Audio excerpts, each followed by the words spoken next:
Good morning and welcome back to Fresh Brew HQ with me, Katy Roberts. I'm talking about community management today, something that's really close to my heart. Chances are, if you run a social media profile or you're involved in some kind of digital or online group, the chances are strong that you would have at some stage had to deal with a community moderation of some sort. So I'm going to be sharing 3 great tips on how to build a fantastic, engaged community right after this.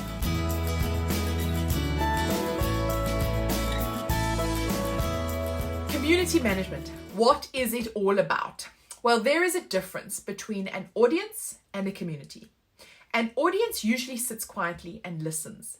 The communication is usually one way, and they passively receive the information you give to them. If they like what they hear, they may come back and listen some more.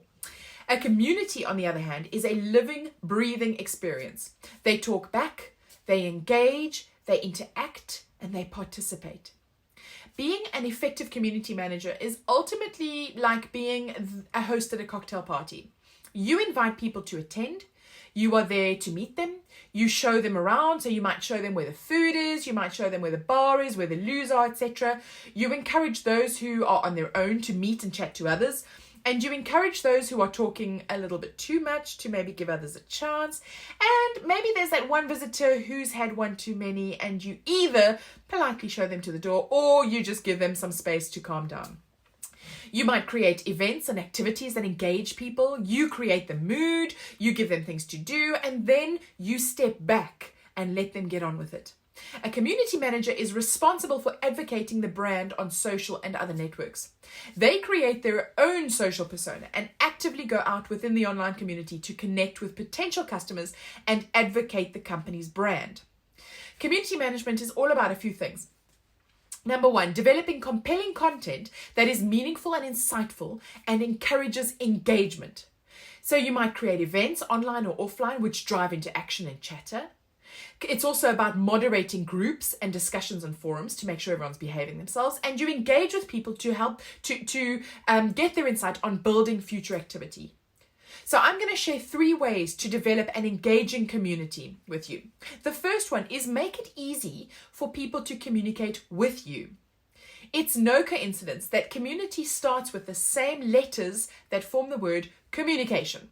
So if you have any hope of building a community, digital or otherwise, that interacts with you, you need to make it easy for them to do that. In a brilliant survey conducted by Braze and Forrester, it was discovered that as much as 60% of all of our brand experiences happen because of human-like connections. Now, note that I use the word human-like because, yes, a lot of it happens through automation and AI and things like that, but there is an engagement, an immediate response that helps your user or member or customer get the information they need and get to where they need to be.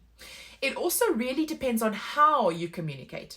So remember that how you communicate on each channel will be different. And if we think about social media for a sec, the way you communicate on Facebook will evoke a different response if you try the same method on Twitter. It will probably fall flat. So please, when it comes to your social media activity, think about who you are talking to on each respective platform and adjust your communication style to suit it. The second tip, get focused. So sometimes it is entirely necessary to narrow your focus. Now, don't get me wrong. It's fine if you want your post to go viral and take over the world and be recognized. That's great. We all want that. But at the initial stages, when you are trying to build a critical mass of members in your community, you need to narrow the scope of your marketing to include only people who are more likely to adopt your product. And of course, identifying these people will probably involve a lot of research and a lot of upfront hard work, including coming up with what we call personas, which are typical examples of the types of people you are trying to attract. Or, as a side tip, you could look at the personas of who your competitors may be targeting to get some ideas. And that's why popping a tweet into the ocean and hoping that someone somewhere takes a bite is not, as my dad used to say, impossible, but it's highly unlikely.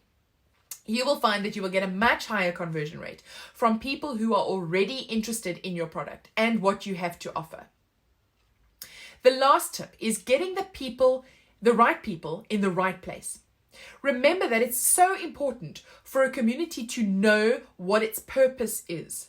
For that, you, as the host of that community, need to ensure that you have set the tone of the group. You may choose to create a set of rules or guidelines, or you add a really clear description of what you're trying to achieve. So I manage a number of digital communities, many of which have entirely different sets of rules and intentions. And yet each one is a living space all on its own, where members who share a common goal share their experiences and interact with one another. In fact, I don't really need to do a lot other than moderate and check that members are acting respectfully towards each other. And that's usually when you know your community is alive and engaging.